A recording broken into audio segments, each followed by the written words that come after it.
Imagine a seguinte cena. Você anda por qualquer cidade do Ocidente. Você vê uma cruz numa parede, uma catedral no centro, um livro numa mesa. Hoje, mais de 2 bilhões de pessoas, quase um terço do planeta, seguem o cristianismo. A marca de Jesus está em toda parte, da arte à contagem dos anos no nosso calendário. Mas aqui começa o nosso mistério. Se a gente limpar a mesa e tirar a Bíblia da sala, o que sobra? Se você procurar por esse homem nos registros da época, o que encontra é um silêncio ensurdecedor. Para um historiador, o cristianismo é um gigante barulhento com evidências infinitas. Mas o seu fundador? As evidências dele são limitadas, quase invisíveis. Será que o homem mais famoso da história foi, na verdade, uma invenção literária?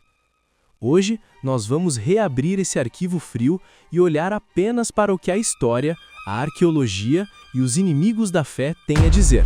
Nossa investigação começa na areia. Geralmente, esperamos achar moedas, estátuas ou túmulos. Mas pense no seguinte, Jesus era um camponês pobre da periferia do império. Para você ter uma noção do problema, Pôncio Pilatos era a autoridade máxima, o homem mais poderoso da Judéia. E, no entanto, até 1961, a arqueologia não tinha nenhum vestígio físico dele. Nada. Pilatos era um fantasma histórico até encontrarem, por acaso, uma pedra em Cesareia Marítima com o nome dele. Se a história quase esqueceu o governador, que chance teria um carpinteiro de Nazaré? Em 2002, porém, o mundo parou. Encontraram uma caixa de ossos, um ossuário, do século I com a inscrição Tiago, filho de José, irmão de Jesus. Parecia a arma do crime que faltava, mas a estatística pregou uma peça. Nomes como Tiago, José e Jesus eram tão comuns quanto João e Silva hoje em dia. Poderiam existir 20 homens com essa exata configuração familiar na Jerusalém antiga. Vamos viajar no tempo para o ano 64 depois de Cristo. Roma está ardendo em chamas. O imperador Nero, desesperado para desviar a culpa do incêndio, aponta o dedo para um grupo odiado pela população, os cristãos. É aqui que entra a nossa testemunha mais hostil e valiosa, o historiador romano Tácito. Ele não era amigo dos cristãos. Ele chamava a religião de superstição mortal. Mas ao descrever o bode expiatório de Nero, Tácito crava um fato histórico. O fundador do grupo, Cristo, foi executado no reinado de Tibério pelo governador Pôncio Pilatos. Isso é ouro puro. Um senador romano, décadas depois, confirmando a morte de Jesus como um evento político e datado, sem qualquer intenção de pregar a fé. E não foi só ele. Plínio, um governador romano na Ásia Menor, escreveu cartas ao imperador Trajano por volta do ano 112, confuso sobre como julgar essas pessoas que se reuniam antes do amanhecer para cantar hinos a Cristo quase como se fosse um deus. Esse quase é fascinante. Para Plínio, Cristo não era um mito distante, mas um homem que havia sido elevado ao status divino pelos seus seguidores.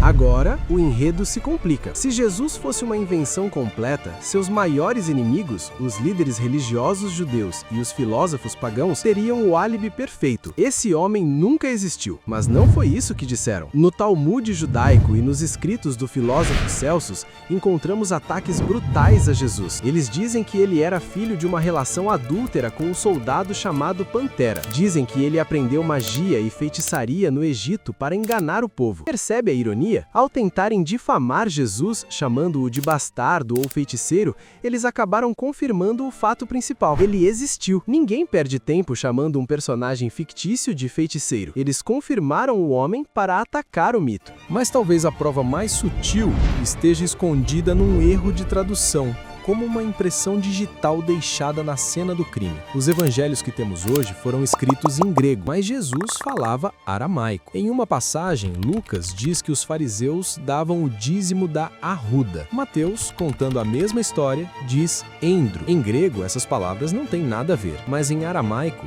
as palavras para arruda e endro são quase idênticas visualmente. Isso sugere que os autores estavam traduzindo uma fonte oral ou escrita muito antiga, em aramaico, e se confundiram na leitura. Esse pequeno erro é uma evidência interna fortíssima de que as histórias remontam à Palestina do século I e não foram inventadas séculos depois na Grécia. Então, qual é o veredito desse júri histórico? Exigir prova física absoluta de alguém da antiguidade? É um padrão que destruiria a história como conhecemos. Pense em Alexandre o Grande. As lendas diziam que ele nasceu de uma cobra, que sua irmã era uma sereia e que ele voou aos céus levado por grifos. O fato de existirem lendas absurdas sobre Alexandre não apaga a realidade de que ele conquistou o mundo. Com Jesus é similar. Podemos debater se ele andou sobre as águas ou ressuscitou, isso é fé. Mas a existência de um pregador judeu que viveu na época de Tibério e foi executado por Pilatos